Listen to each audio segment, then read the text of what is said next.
One of the biggest problems I've encountered that other Christians have is struggling with sin. It's like they don't want to live in sin. Like they want to live righteous and holy before God, but they have like one particular sin, and it's different for everybody, but they'll have one sin that they keep going back to, and they'll give into it and feel dirty, guilty, ashamed, and distant from God. They will promise God that they're never going to do that one sin again. Like that was the last time, they're never going to do it again. And they try really, really, really, really hard not to do it. But before you know it, they've committed the same sin again, and it just makes them feel worse. And they're convinced that God is angry with them and done with them, and if they don't get over that sin, that they'll never be close to God again.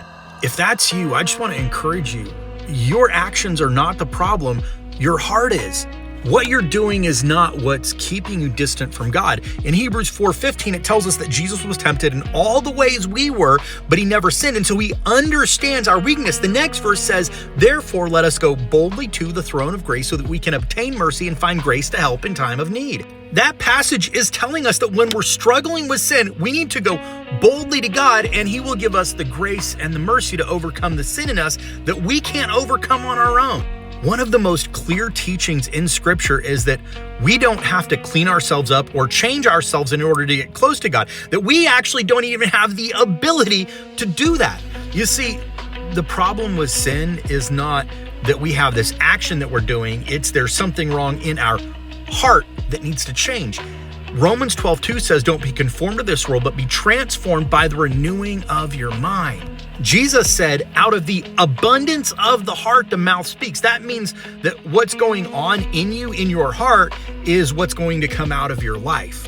Philippians 2:12 and 13 says, "Work out your salvation with fear and trembling, for it is God who works in you, giving you the desire and the ability to do the things that please him." You see, instead of trying to clean yourself up to get close to God, when you admit to God that you have a sin problem that you can't fix on your own, and you get close to God, he'll change your heart. He'll change what's inside of you. He'll free you from the sin that you can't free yourself from.